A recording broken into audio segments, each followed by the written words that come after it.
الموضوع بدأ لما أنا كنت صغير وبتفرج على فيلم المشبوه على التلفزيون لبطولة عادل إمام. وكان الفيلم عجبني قوي، وكنت بقول لأمي هو الفيلم ده بقاله قد إيه؟ قالت لي الفيلم دوت بقاله أكتر من 20 سنة أو بقاله 20 سنة. بقول لها إيه ده، هو من إمتى؟ قالت لي من سنة من التمانينات. قلت لها ياه، ده من زمان قوي.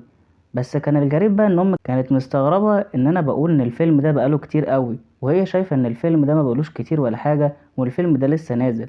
لان فترة التمانينات والتسعينات كان عادل امام متألق في السينما المصرية، وكان بينزل افلام كتير. ويعدي الزمن واقعد اتفرج على فيلم 55 اسعاف على التليفون، وبالصدفة كان في عيل صغير جنبي وبيقول لي ايه ده الفيلم دوت حلو قوي، هو الفيلم ده اسمه ايه؟ قلت له ده فيلم 55 اسعاف، انت مش عارفه؟ قال لي ده من امتى؟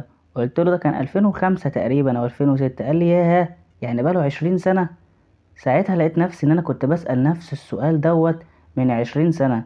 من 20 سنة كنا بنتفرج على فيلم زي 55 إسعاف، أو فيلم كركر، أو حتى توم دست الإشرار اللي احنا شايفينه جديد. الفيلم دوت السنة الجاية هيبقى بقاله 20 سنة.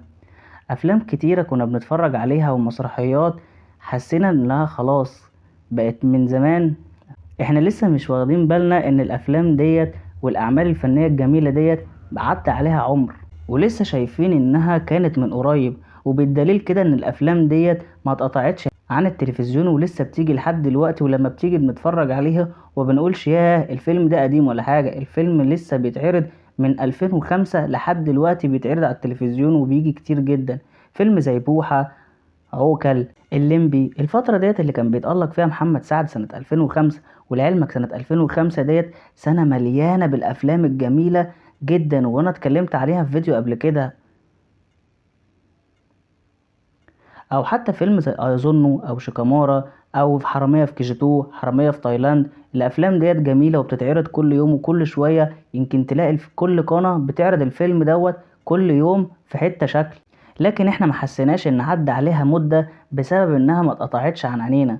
وده بيثبت جمال وحلاوة السينما سنة 2005، او مش شرط بالتحديد سنة 2005، ولكن من 20 سنة. الكلام يبان غريب شوية ان احنا بنتكلم من 20 سنة، بس اصلا الافلام دي احنا شايفينها لسه قريب. ما بالك بقى الناس الجميلة اللي عاشت فترة السبعينات تتفرج على فيلم تمانينات او فيلم تسعينات وهم كانوا لسه في عز شبابهم؟ دلوقتي ما بيحسش ان الفيلم ده عدى عليه اكتر من 40 او 50 سنة. ولما تيجي تقوله حاجة زي كده بيستغرب، ودماغه بتجيب افكار وبيفتكر ذكريات جميلة جدا. بمجرد ان انت تتفرج على فيلم، مش ان انت تتفرج على ذكريات الفيلم الحلوة بس، لا ده انت بتفتكر ذكريات في حياتك نفسها.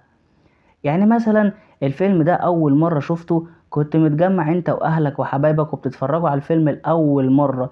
استحالة حد ينسى المشهد ده. يعني انا عمري ما هنسى اول مرة اتفرجت فيلم بطولة محمد سعد، او بطولة كريم عبد العزيز. او مثلا اول فيلم تدخله السينما كان فيلم ايه.